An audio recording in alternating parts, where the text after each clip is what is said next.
Olá, tudo bem? Nós aqui estamos no canal Plantão de História. Eu sou o professor Podes, estamos em mais um capítulo sobre a Revolução Russa. Hoje nós vamos entender a implantação do comunismo e as primeiras medidas do governo de Lenin, né, o primeiro presidente da União Soviética. Então, já para o vídeo, já para o nosso esquema, vamos ao que nós temos para hoje. Bom, antes de mais nada, eu queria apresentar para vocês, né, os principais personagens dessa Revolução Russa. Primeiro nós temos aqui, né, mais à esquerda, o Lenin, grande pensador, grande orador, escreveu muito bons livros do que aconteceu antes e depois da queda do czar, né? Grande fonte de história, de documentos históricos, de testemunho histórico, né? Para a gente que é interessado no assunto. Esse outro aqui no centro é Leon Trotsky, organizador do primeiro Soviet em São Petersburgo, ou Petrogrado, né?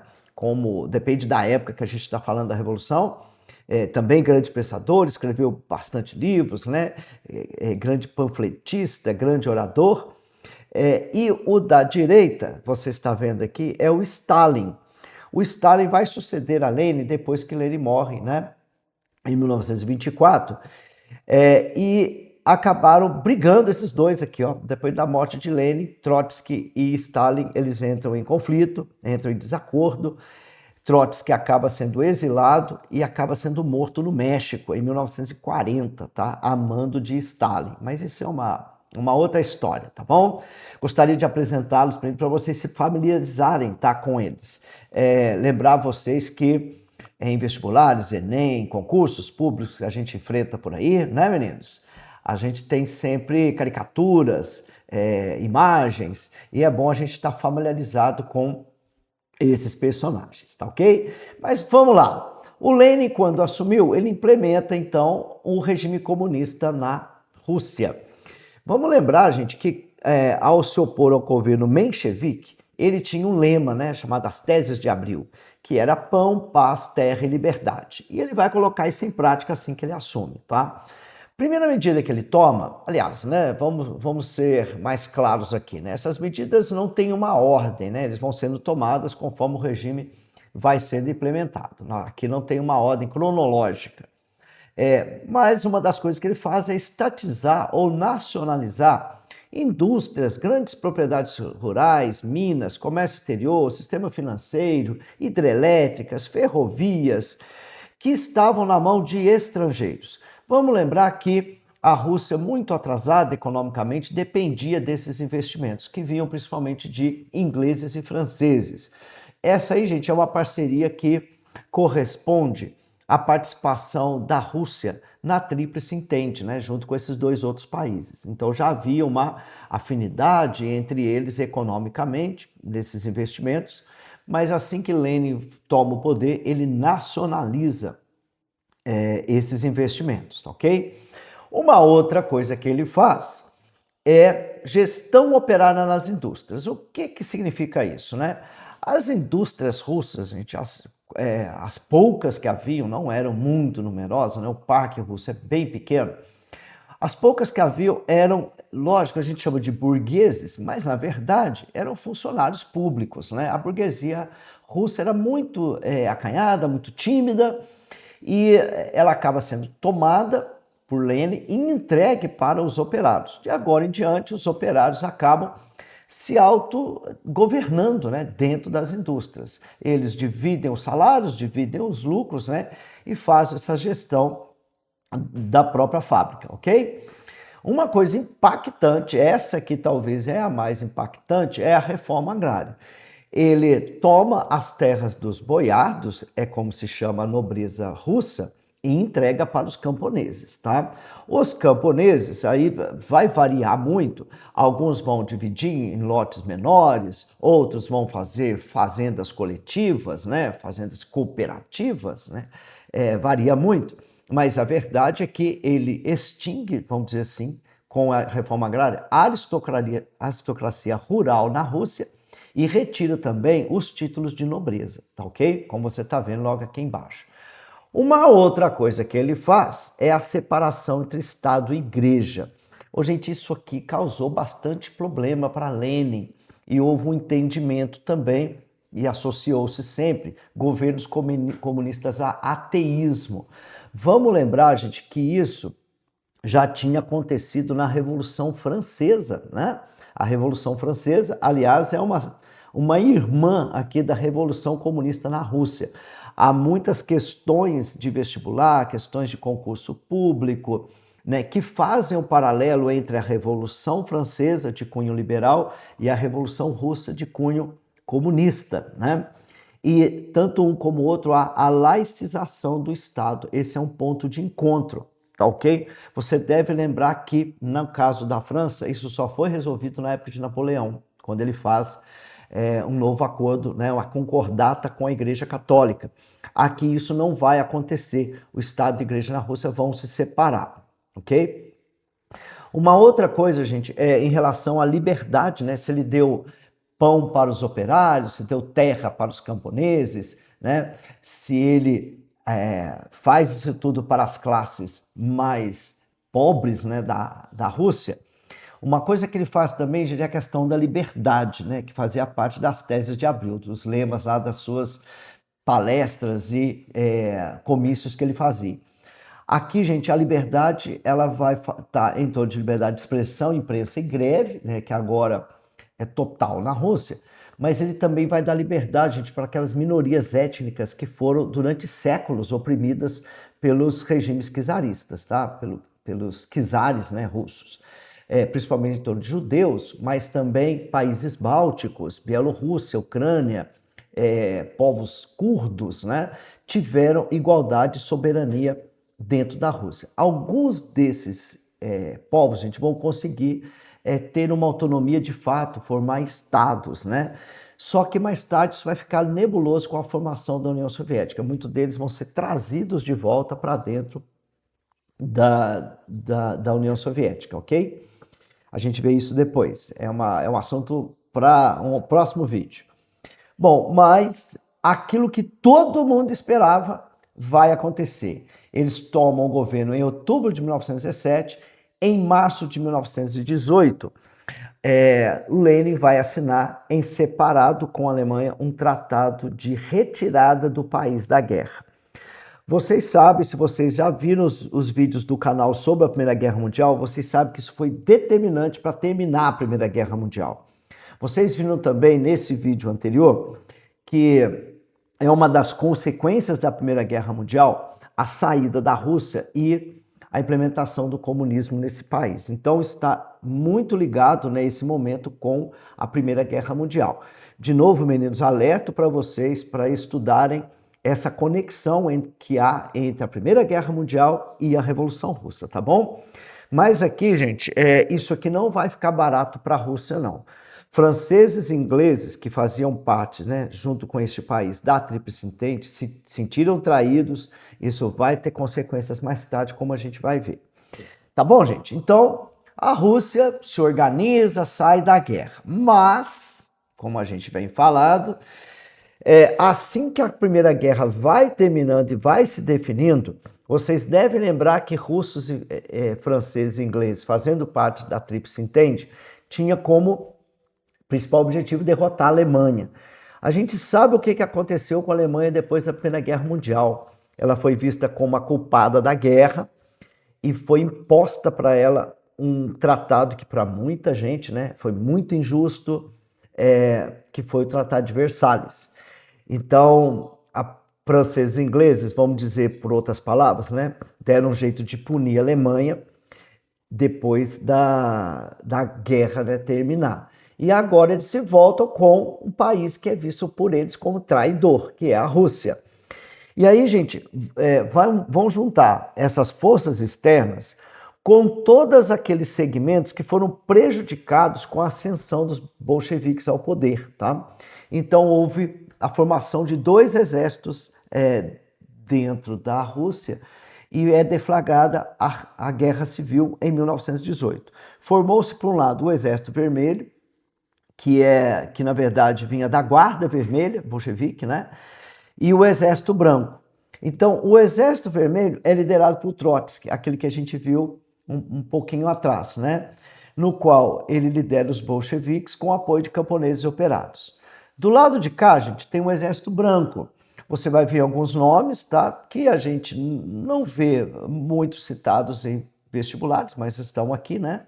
Mas o que vem muito cobrando é isto aqui, ó.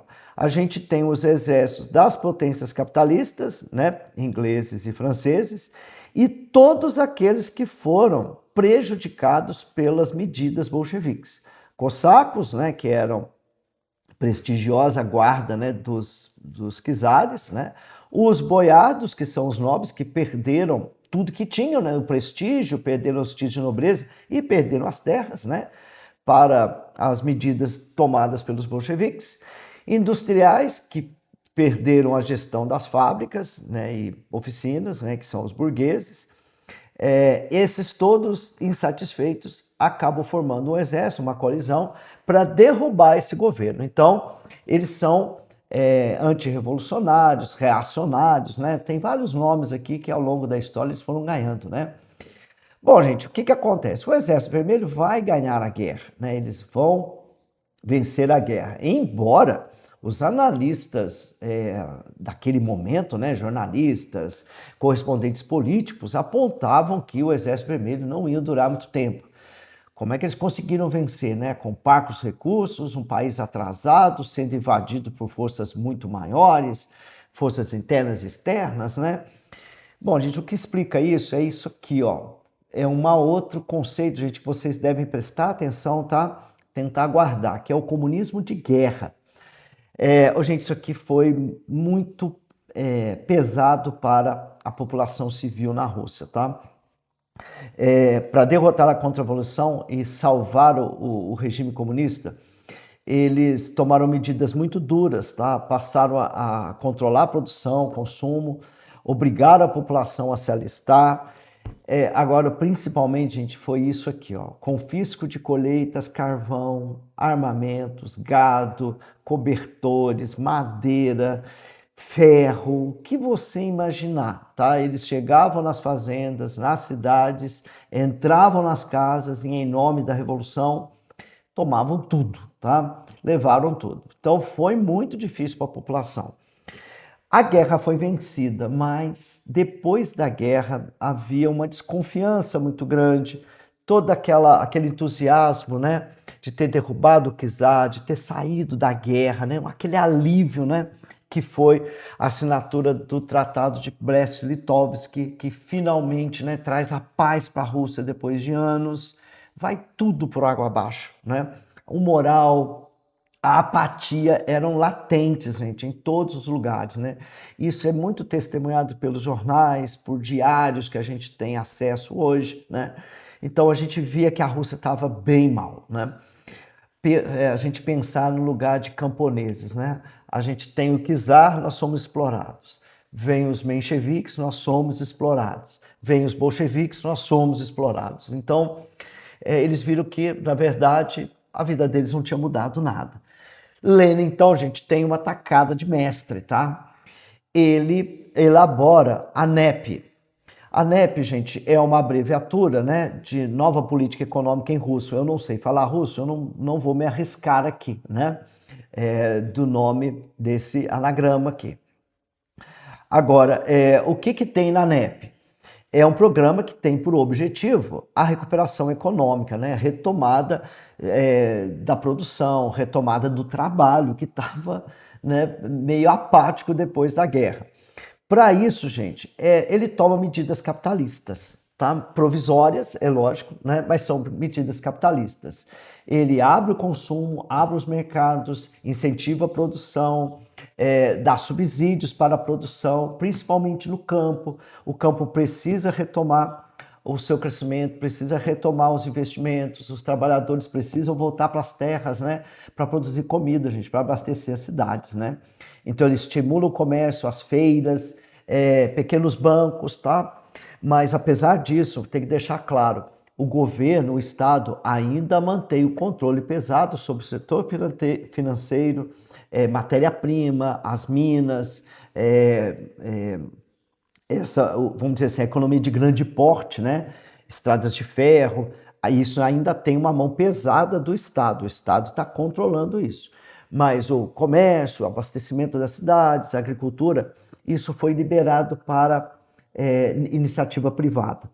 Isso, gente, deu muito certo. 3, 4 anos depois, a Rússia já tinha retomado a produção no campo de antes da Primeira Guerra Mundial, um feito enorme, coisa que países no Ocidente, como França e Inglaterra, ainda não tinham conseguido fazer.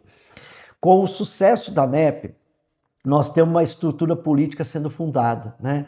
A União das Repúblicas Socialistas é fundada juntamente com o Partido Comunista da União Soviética em 1922.